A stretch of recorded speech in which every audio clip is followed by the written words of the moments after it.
so it failed. It's also one of those things I find where it's like everyone's idealistic vision of who's building ADUs is the like not big home flipper investor, is the homeowner being able to add to their property and da da da. And like, people forget that if you're not a professional landlord, property manager, developer, just the operations side of like working through the affordable housing system and all of that becomes, I don't want to say prohibitive, but just like it logistically turns people off from wanting to build ADUs. Okay. And so like, Welcome, everyone. yeah, I'm generally like softly opposed to putting Hello. strict affordability restrictions as a requirement. Can you guys hear me? But as an incentive, like that's opt-in. I can see a Panelists, place for it. we ready to go? We're ready. Eli, ready to go? Excellent. Welcome, everyone. 3:15, final session of the day. Hope everyone grabbed a coffee, maybe a cupcake for a little last boost to get us through the remaining program. We're here to talk about the present and future of ADUs and other homes in our backyards. Really have a rock star group of panelists who can talk about ADUs in Portland and also California and Washington and more broadly across the country. I'm Kate McFarland. I'm with the Sightline Institute. I've done some work analyzing ADUs myself, but mostly I'm just here to learn from these folks and hear your questions as well. We're going to start off by everyone just introducing themselves very briefly, and then we'll go into some brief presentations. Stuart? Yeah, hi, I'm Stewart Hulick. I'm a realtor with Urban Nest Realty in Portland and do some small ADU development work. Learned most of what I know from Kol over here. Yeah, so I'm going to talk today about just the process of what people are looking for when they're looking to buy a home with an ADU or to build one. Terrific. Hi, everyone. My name's Fryman. I'm a director at a Bay Area-based ADU company named Adobu. We primarily do detached accessory dwelling units built through the state of California's factory-built housing program, which I'll talk a little bit about today. And formerly, I worked in housing policy in the California state legislature at the time that all of the California ADU reforms were passed. So kind of had that dual practitioner and policy perspective. Stuart forgot to mention he's also built a few ADUs, which is important. Okay, I'm Kol. And Kol, could you speak into the microphone? Oh, yeah. For the folks Yeah, I'm Kol Peterson. I do ADU-related education advocacy consulting work. I do a lot of work now across country on ADU stuff, consulting for jurisdictions and states and whatnot. But I'm also heavily involved in kind of market transformation stuff for ADUs in Portland. In that, things like the ADU tour, I'm running the next ADU tour here, which is a big event to get a whole bunch of people inside of ADUs, hopefully to help them inspire people to build them, how to build them and all that. But today I'm going to represent tiny houses on wheels, and I'll give you an update on what's going on with that in the Portland context, because that's really fun and exciting. Great. I'm Eli Spevak. I came to Portland 25 years ago developing affordable housing. I've been a developer under my company, Splot, for about 15 years, where we have built detached bedrooms, accessory dwelling units, tiny homes, integrated into various community housing options. I'm a bit of a code hack and an advocate, helped work with passing the residential infill project in Portland from the outside, and now I'm serving on the Planning Commission in Portland, Planning Sustainability Commission, where we've got to pass some rules to make some of the stuff legal here. So I can't wait to see what people are going to experiment to do. Take us away. Cool. So kicking off today, I want to just start my section of this by just giving a little bit of my personal story as it relates to ADUs, particularly over the last 6-7 years. So I studied architecture in college, was planning on going into practicing architecture, being a designer. Out of school, I was working at a small 5-person architecture firm in San Francisco that was almost exclusively focused on tiny infill projects, particularly ADUs. And so we did a lot of garage conversions, we did some really small units, we did let's meld this earthquake retrofit project with an ADU while you're already, kicking up the foundation. And This was, importantly, before California's state ADU framework had been adopted and then subsequently strengthened. And so we're operating within this sometimes unusable local code. It's very, very challenging. We couldn't do detached units, and there was a lot of frustrations that I had developed as a young person right out of school, trying to understand exactly why it's so hard, when out of the other side of our mouth, we're saying from a public policy and planning point of view, this is really important. We want to add housing without changing the character of the neighborhoods. And I'm thinking to myself, with my drafting programs open, what doesn't change the character of the neighborhood more than converting a garage to a unit of housing that we so desperately need. And so during this time, I sort of slowly, this is around 2015, started getting more and more and more involved with what later became, YIMBY Action and a lot of the YIMBY movement in San Francisco, though we weren't even really calling it that, doing community organizing in neighborhoods where projects were being proposed, and ultimately getting a little bit of attention from our local board of supervisors from the activism side. Made the career switch into housing and land use policy, first working at San Francisco City Hall, still trying to tackle this issue of understanding why our planning code, why our building code, and why a lot of the processes surrounding it make it so hard to build this thing that we say we want it easy to build. That led me up to working in Sacramento at the California State Capitol when a lot of these ADU reforms were passed. And so there was kind of this arc for me in this learning journey of apprenticing in the policy space and learning, okay, here are all the things that's broken about that process, because I've been on the receiving end of that before. I've been the one banging my head against the table, negotiating with the building inspectors and planners and trying to figure out why this is so challenging. Then learning on the policy side, okay, what makes it so challenging to fix, and what are the ways that we can fix it, and what are the levers that we can touch, making these projects ministerial, capping or making it such that fees do not apply, coordinating the special district and the water district components of this, working on the zoning, setbacks, all of this. I left that role in the state capitol last October, so about a year and a half ago, and I'm now working at a Bay Area-based company that in this sort of the after times of the California state ADU reforms is more or less part of this generation of companies that's springing up now that that framework is in place and is so powerful statewide in California, with very little municipal variation between all the different cities, regardless of what kind of ordinances they pass, because there are tight parameters on that. And we occupy this interesting space where we exclusively have ADUs that work, at least in the California part of our business, within that state ADU framework. We design our ADUs and products such that we are optimized, for lack of a better term, in the category where you're exempt pieces. And so as a result, we can actually develop a standardized factory-built product that every city in California is required by law to approve, assuming that we meet these very, very bare bones parameters, such as being within the, setbacks designated in state law and some really basic like fire safety components of this. And so what this allows us to do in the state is kind of expand our business and, most importantly, serve homeowners and serve communities where there is the most hunger for ADUs, and not having to worry about this dual and additional set of obstacles and barriers on the regulatory side. And I bring this up with California first because we also operate in Washington, and we're looking to expand to other metro areas in the United States soon.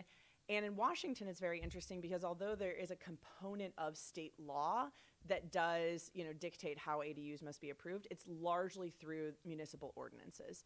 And so you look at a map of where we can operate in the Seattle metro area, and it's a patchwork quilt. This area you completely cannot touch. This place, it's super streamlined and you can get approved in a week. This place, they say you should be able to build, but we actually don't know because there's a ton of discretion in their process. And so from the perspective of a practitioner and someone who's on that building and particularly the permitting and policy and enforcement side, I wanted to kind of first kick off this discussion today, as others are going to be speaking about design, and really show the variation of what benefits you can get from having some kind of standardized framework, whether it's regionally, whether it's through all municipalities in a county, or whether ideally it's statewide as California has done, because as a practitioner, you can then serve a broader area, not having to spend a ton of your resources on changing your product based on every single unique city that you're in, having a really, really inefficient permitting operation as well. And so in California, I, in my role, can focus my attention in our sort of like permitting part of our company on giving technical assistance to cities about how to implement these new state laws in accordance with the spirit and integrity of the law.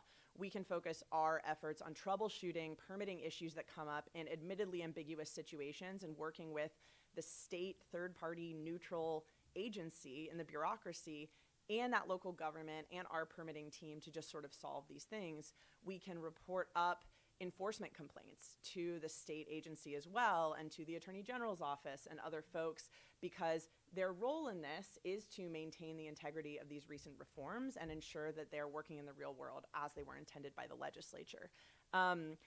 Another thing about Adobu that we do that kind of piggybacks off of this is that we build ADUs, but also the company takes advantage of using our central operations for the entire process. And so everything from our marketing team pulls leads in and interested homeowners, then our sales team gets in touch with them, tries to sell ADUs. Of the folks that turn into closed contracts, we then hand that off to our construction management and our permitting teams. And so we do all the permitting in-house. We're technically a licensed general contractor in California. We manage the entire construction process, and we coordinate that with our factory partners. And so in some jurisdictions, we can, from the date that a contract is signed to the date that the homeowner has their keys in hand, 30 days. And that's in cities that have collaborated with us on building off of the efficiencies of this state process through state policy, and administratively and bureaucratically having the initiative to say, we're fully within the bounds of the law because of factory-built housing and because of the road that was paved through ADU law, to not drag out this permitting process for 8 months. We can have a 1-hour Zoom call and everyone leaves with an approved permit and everyone is satisfied and there's no necessary oversight that has been sacrificed in that process. And so I kind of want to close on that note and hand it off now to folks focused on the more design-oriented elements of this to really set the tone for the discussion today, that by having regulatory structures in place that are rigid in some ways and also flexible in the kind of the sky's the limit way for local governments or practitioners who want to operate creatively in there, we really can have a much bigger imagination than I think we often have in housing world, and particularly the part of housing world that's like banging our head against the building code all of the time, because obviously that's a challenging problem where you have a regulatory structure that's there to keep people safe for the most part, health and safety concerns, and also there are some ways that it really can be modernized to not necessarily sacrifice on the spirit of it, but to reduce the barriers to building housing at the levels that we need, at the types that we need, and for the people that we need. So I'll hand it off to Cole now, I think, or Stewart. to Stewart. Okay, thank you. Questions at the end? Okay. Hey, everybody. So again, my perspective here to chat about is through the real estate perspective. I work with a lot of buyers who want to build an ADU, find a house with an ADU. So just talking about like what sort of things we're looking for, what makes sense, what types, so the different types of ADUs, and everyone here knows what an ADU is. But in in real estate in Portland, it's a hot topic, but people don't really know much about them. So everyone wants to know about an ADU, whether to build one or not. Seems to be the case.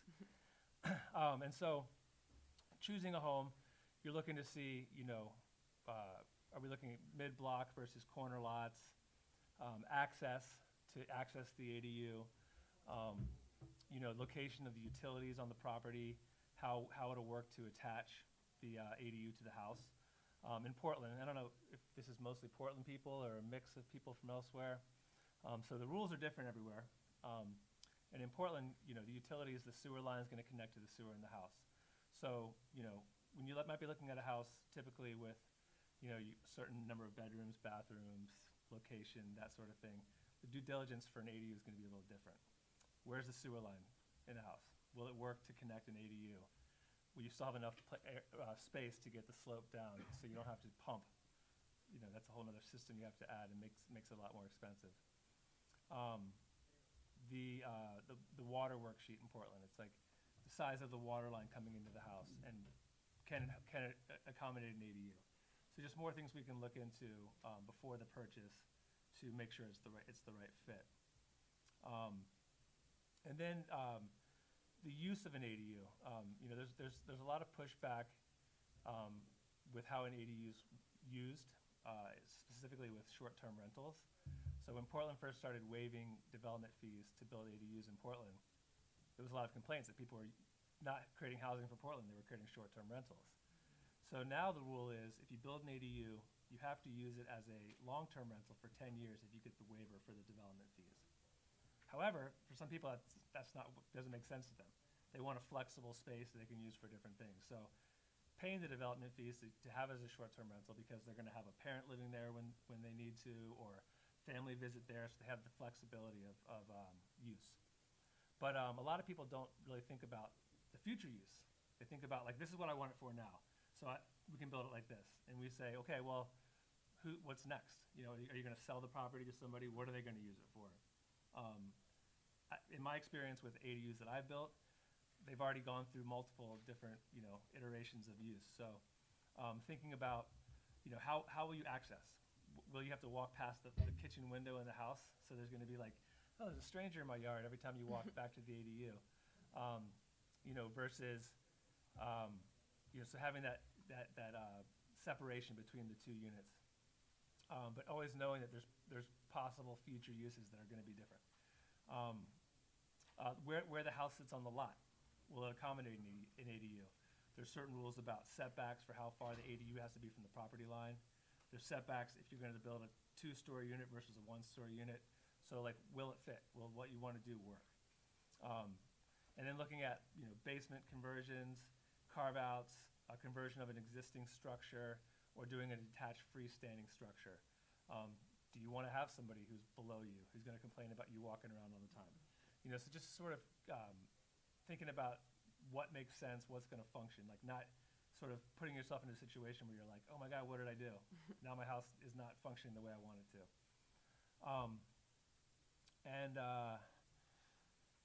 You know, it's interesting in Portland, you know, with ADUs being such a big thing. When I started in real estate, you couldn't find houses that had ADUs. You could put like a keyword search, but you found everyone put ADU potential in the description of the home. Every home in Portland has ADU potential. So it's a little bit misleading. And so now they've actually structured it where you can look for houses that have ADUs in the RMLS. So that's been a change for helping people find homes that have them. And you know, the idea of building one versus buying one that has one. A lot of people think they want to build an ADU until they really think about what the process is going to be like. Living in a job site, dealing with all that. It's never going to cost as what you think it's going to. It's always going to cost more. It's always going to take longer than you anticipate. And so for somebody coming in to either build versus buy, there's the issue of the financing. It's not easy to get financing to build an ADU, but to buy a home that has one, you know, if you lower your overall cost of what you wanted to spend on a house to where it's a smaller house and an ADU, that could work. Another thing to consider there too is rent. If you're going to rent the ADU out for $1,200, $1,300, $1,400 a month, how many months would it take to build? Well, that's how much it's going to cost you in time if you don't buy a house that has an ADU. Yeah, so the idea of buying a home with an ADU versus buying one to build one, you know, financing, sources of funds, future equity. I bought my first house in 2006, knowing that I was interested in the ADU, the idea. I think partially came from growing up in the epitome of urban sprawl. I grew up in the suburbs of Washington, D.C., and it's like, it's horrible. And building tree forts in my backyard when I was a kid. I think those two things are kind of what excited me about this, like tucked away home in the backyard. And I couldn't build one in 2006 because there was rules that were prohibitive. But I knew that there was talks about them changing, and so following that whole thing, by the time I got around to it, I had the equity in the home to pull money out to build the ADU, but that's not an option for a lot of folks in the beginning. So we're starting to see more creative financing as we gather more data for ADUs. Banks are looking at them differently. Appraisers are looking at them differently. We see ADUs typically have been treated as an improvement to the home.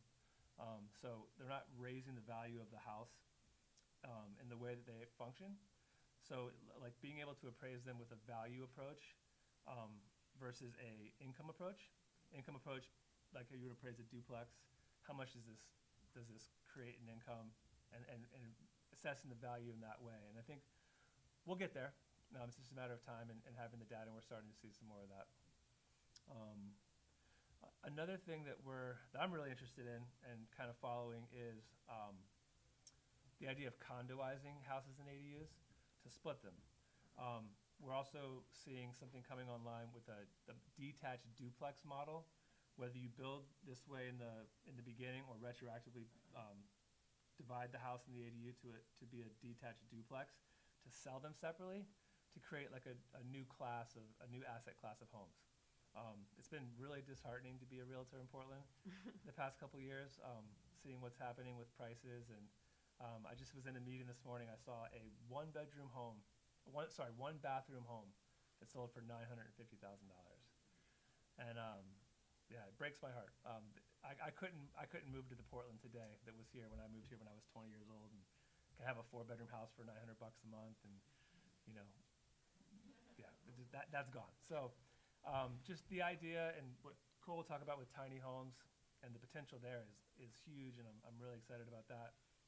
And with the tiny house thing, another thing to kind of look on a lot, like where would that make sense? There's rules of where they need to be, how they would connect to the house, so it's sort of another process of due diligence to identify those properties. I think that's pretty much covers what I wanted to talk about.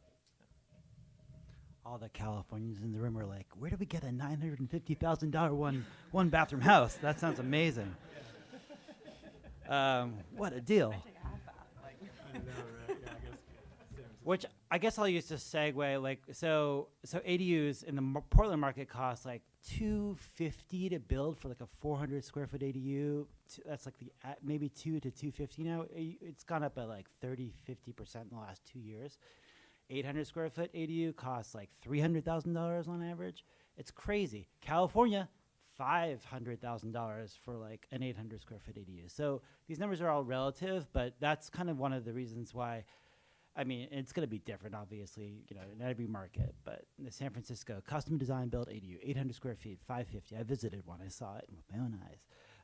And that's where we're going to go, too, in Portland eventually. Because when I started building my ADU in 2010, it was like $140,000. Ridiculous. Now that same thing would cost $300,000. In any case, all that is to say, I'm a huge ADU advocate, love ADUs. I think of them as the most, as of 5 years ago in this very building, Jake Wegman, a professor from University of Texas, I was interviewing him and he's telling me ADUs are the most affordable form of building infill housing, period. And he was right. But I'm here to tell you they are not, because tiny houses on wheels are now legal in Portland. And they're way more affordable than ADUs. So for the minute, I'm going to take off my ADU hat and say, oh my God, ADUs are so expensive. My God. Let's build something affordable, and let's just make those legal. So it's really easy. If you go on Craigslist in your city right now and look for an RV that has a kitchen and a bathroom, it'll be you can find some for $10,000. So why is everybody talking about ADUs? God, just buy an RV. It's so much cheaper. In Portland, I did a survey in one neighborhood, in the Cully neighborhood, which is northeast Portland, and there were 65 inhabited tiny houses on wheels and RVs. That was actually 35 of those were RVs, and 31 of them or whatever were tiny house on wheels. And there was only 60 or so permitted ADUs at that time.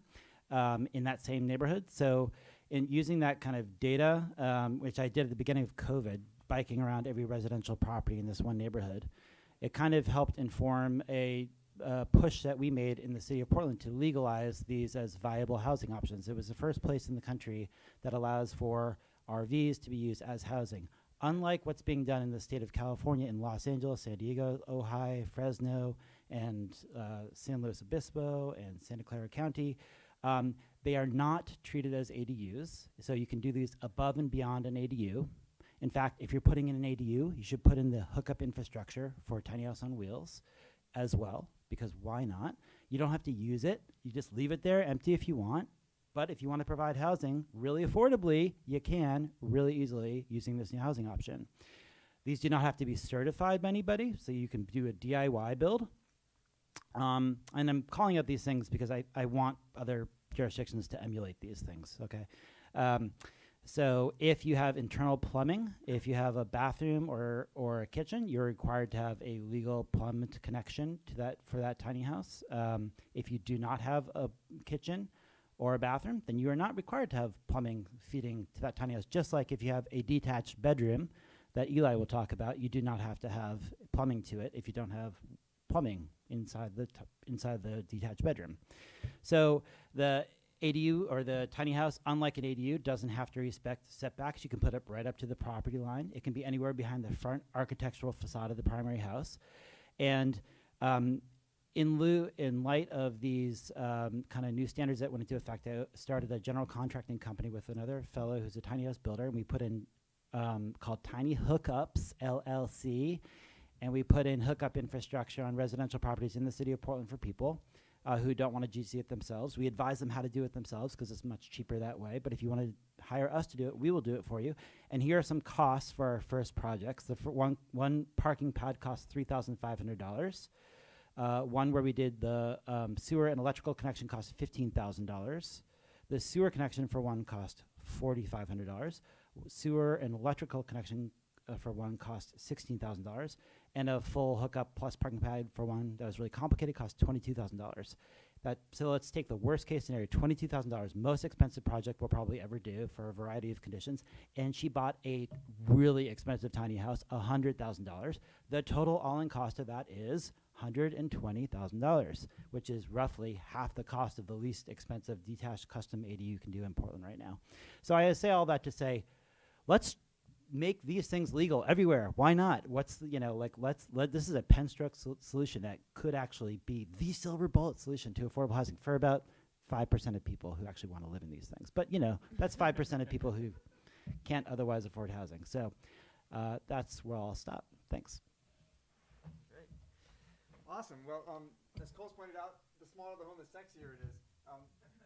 And I'm going to pretend, I'm so excited to be in a room full of developers. Because with these small housing types, most people can be developers. So I take this as an opportunity for show and tell. ADUs, ABCs of ADUs is a publication I wrote with AARP, so grab copies of that. Cole wrote the book on ADUs, but he doesn't get to hand them out for free, and I do. But I want to show, just to give the language here, detached bedrooms. I'm going to hold this up and then we can hand it around. These are detached structures from the main house, that's what I call them, and you can sleep there. You may have a bathroom in there, you may not, but you don't have a kitchen. That's the rules. Portland has no limit on how many you can put in. Tiny homes on wheels, these are a couple that I own, and they look in every flavor and size. They're amazingly versatile. I love them. And you have little communities of them too. Now I'm going to draw. So what developers do is they just sketch, and they usually start with a lot. So I'll just draw a 50 by 100 foot lot here. Actually, this one's a little bit bigger. That I bought. There was an existing house on it, and a detached garage right there in the corner. So, and this is a garden area. I put a new house over here, built an ADU back here, remade this garage into an ADU. So you have 2 homes, 2 ADUs, and then submitted to condominium ownership. Sold the ADUs for $100,000 and change each. The homes for $300,000 and change each. This is 15 years ago. In a neighborhood of $300,000 homes. 10 years later, they were reselling the houses for $600,000, the ADUs for $200,000. Way less than any other house in the neighborhood, just because they're small, no subsidy involved. Another project, and people have been doing a lot of this since then, condoizing houses and ADUs. The zoning code doesn't even know about the process. Thank you. I'm looking at one Portland person. Any other Portland, these are some code hacks, so I'm going to reveal them at risk of being shut down in the future. So another project is no, Tom wouldn't do that. Found an existing house, a grandma house with a huge garden out front. I didn't want to get rid of the garden. So to the side of it, I built a detached bedroom and another detached bedroom, 12 by 14 feet each. The water from the house, there's a bathroom in each one of them. There's the hot water heaters in the house. And a great little community, Roost Cottages. I would have built 2 ADUs, but back then Portland wouldn't allow 2 ADUs, so I had to call them detached bedrooms. Portland's changed the code recently to allow up to 4 units on a lot. And this means I can do one of my favorite kind of housing, because I grew up in Washington, D.C., called a courtyard plex. And we have those in Portland, too, in our historical codes. And you basically put 3 in a row there, make this one over a little bit, and do the same thing on the other side. 4 on a lot. With the affordability bonus, you could have 5 or 6 on each side, too, with a nice courtyard in the middle. And you should be able to sell them fee simple if you want to, with the passage of state law. But that wasn't available when I got my 2 side-by-side lots, which were right next to 1 half block off Northeast 42nd Avenue, which is a commercial corridor zoned for 5-story buildings. I backed up against that. Somehow it was zoned R7, which means all you can build is a house and an ADU. But I didn't want to build a house and an ADU. I wanted to build a courtyard plex. So I built an ADU and a house and a breezeway between them to the bike storage in the back. Mirror image over here. A house. Bike storage in the back. There's a tree in the middle. 8 bedrooms, 3 bedrooms, 3 bedrooms with common space. This is a co-living community of 22 bedrooms. Anyway, so it's basically created, and it's called Flora and Ulysses, based after a favorite kids book. And my site supervisor realized that the initials for that might have given some indication of my feeling about the zoning of that site. Another one, and I'm just showing some projects I've done, but I want to show some that I haven't done yet. Just to give you an idea of what you can do out there. At this point, I brainstorm sometimes with city planners, and it's like, it used to be what can you do on a site, now it's like what can't you do? It's getting pretty hard to think of something you can't do under zoning right now. So here's one that I hope to see more of, is you have the existing house on the site. These are all 50 by 100 foot sites. We gotta have the 3 bears, right? We have the main house here, and then you've got the ADU back here. The ADU, this is supposed to be bigger, the house. And then you've got the detached bedroom or the tiny house. Let's say it's detached bedroom for now. That's the baby bear, mama bear, papa bear, or flip these around. And then you can still wheel a tiny house over there for the cousin bear who comes to visit. And you can do all of this legally today by right.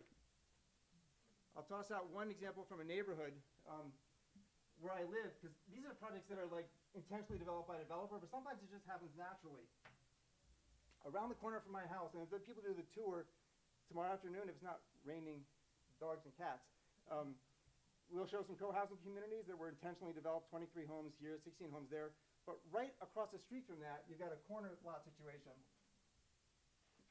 where you've got a lot here, you've got a lot right here, and you've got 3 lots lined up here. And on this lot, there was an existing house. They built an ADU. Actually, not doing that. You guys don't know what it is, so why does it matter? But the house here, there's an ADU here next to it. This is the curmudgeon in the neighborhood right here who built an illegal ADU years ago and finally legalized it, but that's another ADU. Right next door is my friend who has a house, and he's built 2 tiny houses in the backyard. Now, I like to say tiny houses are pre-legal, but I can't say that anymore because they're legal now. But having 2 is not quite legal yet, but it happens anyway. And then right next door to this, someone has a house, and they built 3 detached bedrooms all around it. And somewhere, I've got pictures of these things here if you don't believe them. So this is the first project. This is the detached cottage cluster project. I'll just leave these up here if you want to see them. But there's this is the site plan for that Flora and Ulysses project with the actual picture right here. It's a nice little courtyard community. There's more of that one. I'll leave these out. And there's one more that I should say that is coming up next, which is across the street from Concordia University. I got a corner lot. Let's see, I'll draw it correctly here. So these are the streets here. There's an existing house, a 1940 house on the historic register, great big oak tree in the corner here. I want to build 2 more homes on this lot facing the other street. Well, I got some choices. One is to do a house like this and an attached townhouse right next to it. I can do this if they're both ADUs in Portland. But the size is limited. I lose some FAR on the table. Also, I can't sell them separately. So instead, I just make it a little closer to the house there. And I put a little attachment point there. Now it's a triplex. So not only can I sell them separately, I have more FAR, and if I ever want to, I can just put a 2-hour wall there and sell these to 3 different buyers. So you're going to start seeing examples, I suspect, in Portland, you can see down here, where you have a 50 by 100 foot lot, and you've got a house up front. Lots of lots have big backyards. Someone's going to start putting some stuff in the backyard there. 1, 2. This might be an ADU, or maybe it's a second unit, and this might be a detached bedroom. You know, you can do anything you want. You can mix and match. And I think that I say this just because it's exciting about, as someone who's still on the planning commission, and we work with the city to change the rules for this, the experimentation time is beginning now. I mean, this is the time to start messing. A lot of stuff's been done under the radar screen leading up to now, but this is a chance to see what we come up with. So I'll end with this little image, which you can't all see, but this is the multi-block situation. I'm sorry about this, but you guys can look later. But from above, on this map, all the circles I've done here are tiny houses, whether they're ADUs, tiny house on wheels, or detached bedrooms. We got all of those examples here. And so I think that it's nice to see organically developed, not by a central developer. You can get all these things happening in neighborhoods, especially neighborhoods where there are larger lots to play around with. And I'll leave it at that. Yeah, thanks.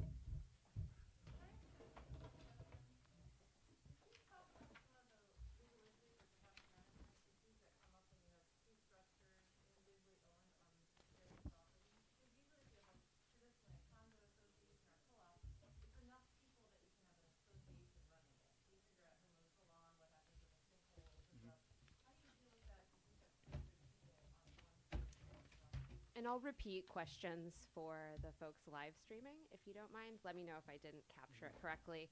How do you deal with the challenges of shared wall ownership condo situation with like a 2 or potentially 3 unit condominium? Is that accurate? Yeah, there's 2 ways people deal with it. I tend to come from a co-housing background, so people actually want to have shared elements, and they just do the management themselves rather than hiring a fee manager. The market sector, which is building quite a few of these condos, I saw like 20 of them listed, houses and ADUs recently in Portland. They just make sure that there's almost no common element. So the only common element might be a fence, period. And then you do have to maintain the association, but the association fees are like enough money to replace the fence every 20 years. That's it. So you kind of use a condominium ownership as a way of doing a partition where zoning wouldn't allow you to do a partition. I can also say in California, particularly with the very recent passage of SB 9, which just got enacted this last January 1st, we're starting to see a few projects come up. And what SB 9 does, one component of it is it lets you retroactively do a lot split in these types of situations. So you might have a detached backyard cottage ADU, a primary home, and this bill will let you authorize you to do that lot split ministerially regardless of zoning and then separate it out. However, there are issues that people have foreseen where maybe it's in the very backyard, and so what exactly governs the driveway use or those other common elements of the property that are absolutely necessary for access. And one thing that I've heard a lot of people talk about as a potential solution for this is having, similar to what you said, like a basically $0 a month HOA that's just the governance structure, and then also setting up an easement. And so an easement can also be a structure that you can use for those physical components of something that is going to be shared access, shared governance. We'll be watching and monitoring how this actually plays out in California and how a lot of creative folks like you all in the state of California would be solving this, but that is something that I predict to be seeing, is using the layout of what an easement is a little bit more creatively than we're used to seeing for these types of situations. And I can say in Washington, in Seattle specifically, there are condo ADUs happening, and it is just like a 2 or 3 unit homeowners association. But because there's, not very much common area and very low cost, there's no you don't have to share the costs of a new roof or a new paint.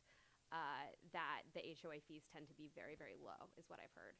$10, $30, $50 a month type range. Yeah, it's more of just like the legal governance structure to cover you in case there's a conflict in the future, but very unlikely that there would be often. And it's oftentimes the only mechanism for legally separating ownership and being able to sell the ADU separately from the main house. Lightning round question for you guys, and specifically anyone who's either studied or worked in multiple jurisdictions. What is your favorite city for ADU policy and why? In a sentence. I can kick things off. Our far and above favorite ADU city in California is San Jose. And the reason for that is San Jose is obviously within that state framework within California. They didn't play any of the funny business that some cities do, kind of pushing the threshold in ways that you could theoretically NIMBY it. But most importantly, within their city bureaucracy, they adopted without any council intervention this permitting program that allows us to get our entire ADU permit set approved within 1 hour. And so we can, there's 1 day a week that their department, planning, building, utilities, the special districts, the water districts, all those different folks get on a 1 hour Zoom call with the applicant. Everything has been pre-vetted. They look over it, and we know as long as we've got an appointment that Tuesday, we are in and out in 1 hour. And that is really exceptional for ADU production, particularly because normal homeowners that are not developers, that are not professional in this area, one of the main things that terrifies them of doing ADUs is having no idea how long permitting is going to take. So San Jose, for sure. Well, you've convinced me, San Jose. Cole and I both work with cities around the country trying to adopt ADU codes, and it's more of the question is how far has the code come? Because a lot of cities allow them. I would say Burlington, Vermont's codes come a long way to not have restrictions against small houses with ADUs, getting rid of owner occupancy. I'd say Portland has a pretty darn good, but in Portland, ADUs are kind of irrelevant at this point, where they're boarding on, that's just another name for a small unit. We have 3 other names for that. We don't really have them. And that's actually a great segue into another question. In Washington, as we were trying to pass middle housing and ADU legislation this year, one question we got from legislators was, well, you're talking about 1,000 square foot ADU or bigger. What's the difference between that and a duplex? What makes an accessory dwelling unit actually an accessory dwelling unit? I'll take a crack at this. So the reason that ADUs should deserve special carve-out treatment is because they're limited to a certain square footage, and that certain square footage will, whether it's 600, 800, 1,000, 1,200, 1,500, whatever it is, it's going to be capped at a certain size threshold, whereas other forms of housing are not. And so if that size threshold is meeting the need for a housing demographic, say a 1-bedroom housing demographic that doesn't otherwise, like the market wouldn't otherwise produce that form of housing, then ADUs therefore play a special role that a city should have confer special regulatory benefits towards, namely not requiring off-street parking if they're requiring off-street parking for other forms of housing, and perhaps allowing them to tie into the utility connections for the main house. And so those two things make ADU, those are 2 regulatory advantages that ADUs should, have over other housing units if they're, since they are capped at a certain size threshold that would not otherwise be produced were there not a size threshold limit. I also think one part of that answer, though I don't know how satisfying it would be to legislators, is I think that accessory dwelling units, a lot of it is just historical, right? There are a lot of areas that are and have been historically single-family areas. However, you could build a pool house. You could have a guest suite in the house that had a small kitchenette. You could have built, permitted or not, a unit inside your house for multi-generational living or all of these other things. And so in some ways, us trying to sort of like formalize and modernize what is accessory dwelling units, particularly when they're attached to the primary structure, it's conforming to phenomena that have been really, really, really long-standing in our communities.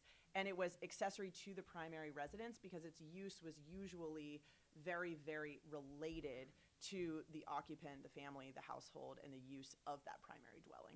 And so now we're getting into the space where ADUs can be condoized off as separate units, or can be rented separately, or can be a business enterprise for folks doing Airbnb, but we're still using that terminology because of the architectural and development history of how they originally got into our neighborhoods, that we still liked to tell ourselves we're single-family neighborhoods. One final question from me, and then I'll open it up to folks. If you want to line up over here, you can talk into the mic so I don't have to repeat your questions. So I just came from the RENA panel upstairs, and in talking about the vast scale of Oregon's housing need, something like 36,000 new units produced each year to meet the need. Rep. Julie Fahey said that ADUs might help solve 0.5% of that housing need. And that, I don't want to, no one attack her for that. I think she was just trying to demonstrate that there's no silver bullet, no easy answer. But I think the question is valid, given that it's one unit at a time, looking at how you can maximize each individual lot. How big a solution are ADUs compared to, and tiny homes compared to the scope of the housing shortage? I mean, they're small. I think that compared to what you built at the residential traditional scale, they're excellent because you get a lot more homes on a lot. I think that they're important from a policy perspective because they're the nose under the camel's nose under the tent of single-family zoning. So maybe places will follow Oregon's lead, where at one point you're allowing ADUs, and next point you're allowing 4 units on any lot. But there's certainly no substitute for a 120 unit apartment building, which we also need. This just provides an alternate way to live in a small space within an existing neighborhood, which groups like AARP love because you want to grow older in the neighborhood you know and love. You might not want to be in the apartment building. It provides a diversity of options in neighborhoods that otherwise you don't get. I would also say that in some ways I agree with her sentiment that, like, in terms of where our energy when it comes to housing policy can and should be at the high level, ADUs is a necessary, small, politically and otherwise component of that. I will also counter it by using real statistics. The city of LA every quarter puts out their housing production report. Their recent numbers in the city of Los Angeles, which is, part suburban and part very urban in terms of typology and density, I want to say it was 1 in 4 or 1 in 3 units from the last number of years has been ADUs since reforms have been implemented. And that's in a big city like Los Angeles that has the rents and development energy for all types of housing. The way that I like to think of this is ADUs are our best short-term solution in terms of you can get in and out of having an ADU constructed and conceived of usually within a year, and in some cases much faster. Big, huge multi-unit developments are absolutely necessary, and they're just going to take longer because of how they're financed, because of how they're designed, and because of how procuring the property for that works. And so both are absolutely necessary, and I think they also both just fill a different puzzle piece in our huge quilt of housing challenges. ADUs being speed, how much they're dispersed, and how accessible they are for normal people to be the developer of them with no public funding. I think it's also an important way to keep the integrity of neighborhoods and for infill, for closer in housing. A lot of solutions for building bigger projects have to be farther out because that's where land is available. So this is a way, Portland was a city that, when I moved to Portland, there was 400,000 people here. And now there's 600,000 or 700,000 people here. So it's like being able to fit people into the empty spaces that aren't being used is important as well.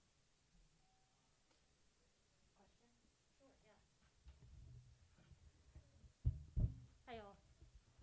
Thanks. That was really great. And my name's Shelby King, and I am a reporter at Shelter Force, which is a magazine, nonprofit magazine that is focused on affordable housing. And I'm in the process of reporting a big series about ADUs. And one thing that I keep coming up against is that, like you said, it's hard to get financing for them. And I'm really interested in what you said, Annie, about your company has kind of a holistic approach to design and permitting and everything. So in doing my research, we've recently had a White House webinar where they endorsed them as a way to get affordable housing. We've got Fannie and Freddie kind of coming on board. FHFA was there. Have you come across any way to get folks who are house rich, cash poor, actually financed to get them? Because I feel like, ADUs are a great idea, but they largely are being built by relatively wealthy white people. And that leaves a huge swath of folks who could really use extra rental income out of the equation. So is there anything that I haven't come across yet that is a way to get financing for folks who need financing, have the space, but are kind of priced out of the whole thing? Thank you. Sorry. I'm excited to answer this question. So I will say that financing remains a challenge for people on our side as well, as folks who are kind of educating and consulting and helping assist homeowners in that part of the journey, as well as all the others. I will say most frequently we see people doing home equity lines of credits or cash out refis, which if you have a lot of credit in your home or a lot of equity in your home, that is an option for you, but it still requires those monthly payments and proof of income and all of those things. Two things that I do know are sort of in the works with a lot of energy behind them, and that White House webinar actually was great to see the prioritization of this, is that right now, one of the really big challenges is that if you want to build an ADU for the purpose of getting rental income from it, so for the purpose of renting it out, not letting your grandmother live there or a family member live there for free, you are not allowed to, when you apply for that loan, take into account the future income that you will get from renting that unit. And so it becomes this chicken and egg problem of how do you get over that first hump, and how do you set up a structure that is valuable for homeowners but also doesn't cross that line into being predatory, where they're signed on the hook for a ton of debt that actually they shouldn't have been given that loan in the first place.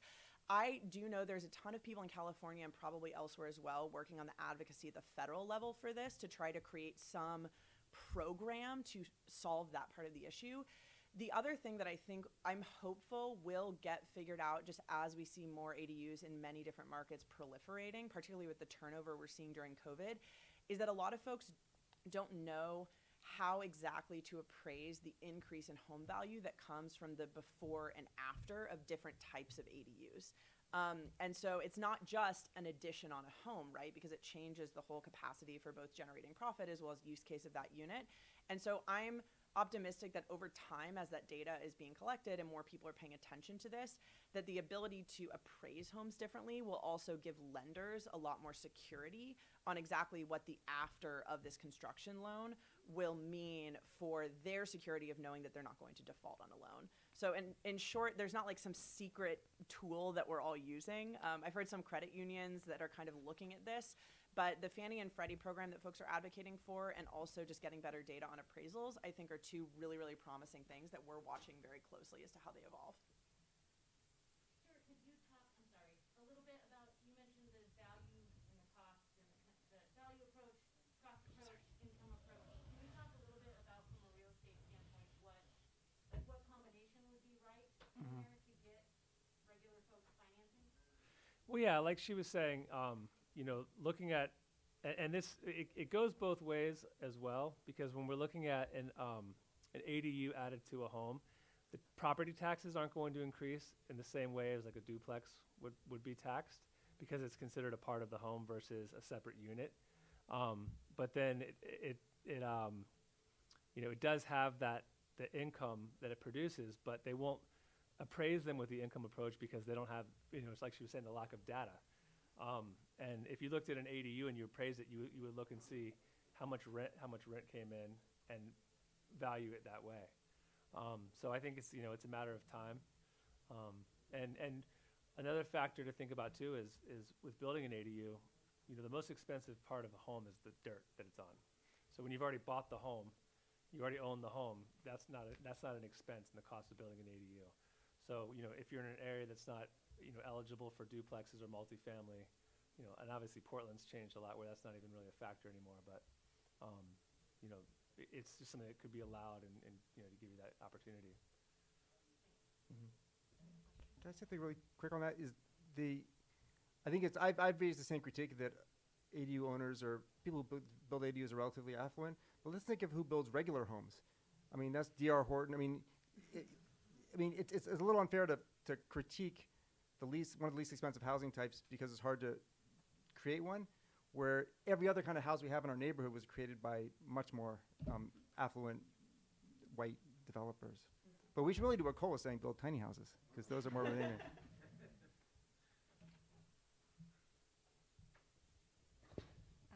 Hi, so I'm Danny Zegdeeb. I'm a architectural designer here in Portland. And this question is for Eli, because I really love your diagrams. And I also I follow your work, and I really am inspired by what you do. I have a two-part question. So when you do, one is easier than the other, maybe shorter, but when you do the triplex, did you have to sprinkler everything, including the main house, because that would fall under the commercial building code? So that's my first question, and I can wait to ask my second. Okay, well, sure. And the answer is no, because we built it to the townhouse code, to the 2-hour walls between the structures. So the building code says it's 3 townhomes, each separated, so there's no sprinkling required. Awesome. The zoning code says it's a triplex. And if Helpfully. If they were vertical, it would be If they were vertically, it would be different. That's correct.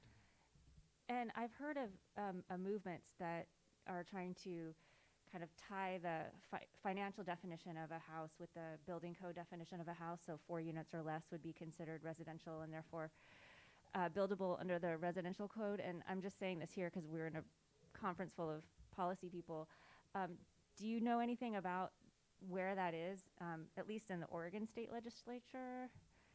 I don't know where it is. It's a great idea. I mean, it is a fairly artificial boundary between 1 and 2 units being treated under one residential code, which many home builders just don't want to do anything outside that. They don't even want to touch it, even if there's a good reason. And then you go to the 3 and more sides. If that line could get shifted to 3 or 4, I think that would be really great for the acceptance of this housing type by builders who work at this scale, dispersed scale. Thank you. Oh, I had one last question, and I can sit down. Okay, yeah, let's give another. Oh, I asked the least important question first. I should have done it in reverse. We'll all hang around afterwards. Yeah, you can hunt down Eli. Okay. Hi, thanks. My name is Jesse Kansen-Benanav. I'm Executive Director of Abundant Housing Massachusetts.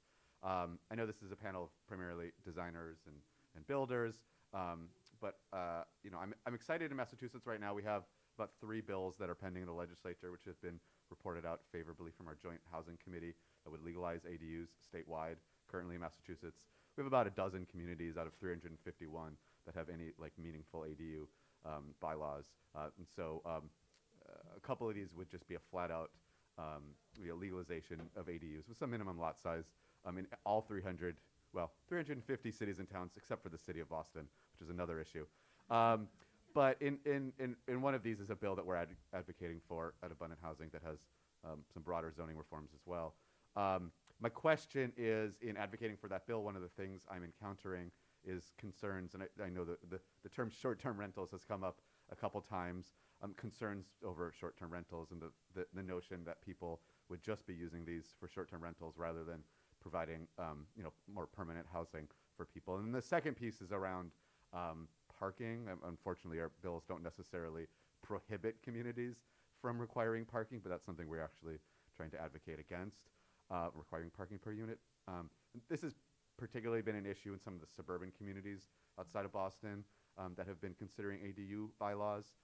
The notion that they don't have access to transit, and in some cases not even really incredibly walkable communities. So I guess the question is really, how do you address those? In particular, the short-term rental one. That's the biggest issue, but the parking as well.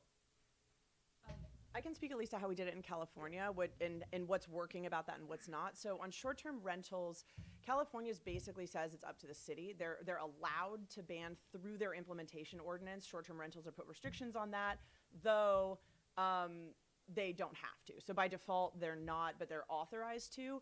So there is a patchwork across California. I will say the impact of that we see at Adobu is that in places where you can do short-term rentals, there is a lot more interest, largely because people want to do short-term rentals. And so the impact on the overall supply, it's hard to say because you're going to get a much bigger flood of ADUs in that area. They might not be short-term rentals forever, though they are for that initial period.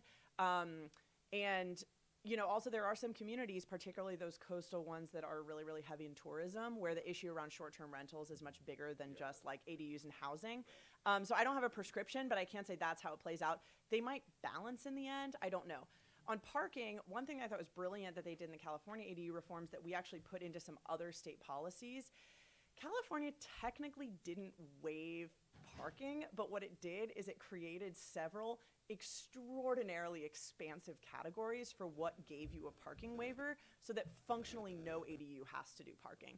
And so in the legislature, and I'm saying this publicly, don't tell your legislator this, but when it was being debated, it wasn't their blanket making it so you can't build parking or you're not required. It was if you're in a historic district, if you're within X radius of a car share vehicle, like a zip car, if you're in X radius of public transit broadly, even if it's a bus that comes once a day, all these types of things. And so if you actually mapped it out, no parking on ADUs. Yeah. But it didn't say that explicitly. And so for legislators that needed some cover when the parking people came, they had it. And they were like, no, they're just these exemption categories that make perfect sense when you think of them in application, and no one ever published a map.